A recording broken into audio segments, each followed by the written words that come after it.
ভোটের ফল প্রকাশ হতে উত্তপ্ত ভাটপাড়া, ফের মোমিনপাড়া 17 নম্বর ওয়ার্ডে বোমাবাজি হলো বিজেপি কর্মীর বাড়িতে। वोट दिया अपना, एगो जायज वोट था, दे दिया, एगो वोट था, दे दिया सर। हम लोग का हमारा वोट जिसमें मन करेगा उसमें देगा, हमारा जायज वोट है। तो वो बात है, एगो बम है हमारा, 3 गो बम था, यहाँ पे हमारा 2 गो, यहाँ पे हमारा 4 बम है। लोग मीडिया वाला तो बोल रही है जान से मार देंगे। मीडिया वाला बोले तो हाँ बोल रही है, मीडिया वाला के सामने बोल रही है जान से मार देंगे। देख रहे हैं मीडिया वाला कितना बचा रहा है। पुलिस वाला आया, पुलिस आया तो चला गया। डर है आपको? बहुत डर है, वो लोग कभी भी दुर्घटना कर सकता है। क्या नुकसान हुआ? नुकसान क्या हुआ? नुकसान हुआ, मार रहा है, दिन को मारा, रात को बम मारा। यही वोट चलाते हैं, विधवा औरत है।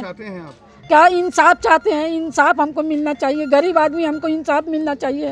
हेतु की আমরা বাঁচি আর আমার প্রোটেকশন মিলুক কি আমরা সেতে বাঁচি, এই জন্য এইসব অর্জুন সিং নিজে লোককে দিয়ে বমগুলি চালাচ্ছে, তালের উপরে বম ফেলাচ্ছে আর বদনাম করছে তৃণমূল কংগ্রেসকে। তৃণমূল কংগ্রেস একটাই চিজ চেয়েছে, ব্যারাকপুরে গুন্ডা রাজটাকে শেষ করব। আর এই ইলেকশন কমিশন সরে যাওয়ার পরে এই মাননীয় মুখ্যমন্ত্রী মমতা ব্যানার্জি ব্যারাকপুর যে অশান্তি ছিল, অশান্তিতে ভুগছিল, সেটাকে শান্তি আমরা 100% আমাদের এমএলএ সোমনাথ শ্যাম, পার্থভৌমিক সবাই মিলে আজকে ব্যারাকপুরকে একটা জায়গায় নিয়ে এসছে।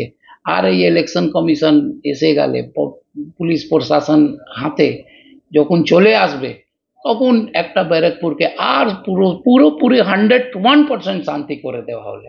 এখনই আমাদের হাতে কিছু নেই, মমতা ব্যানার্জির হাতেও কিছু নেই, এখনই সেন্ট্রাল ইলেকশন কমিশন আন্ডারে সব কিছু আছে।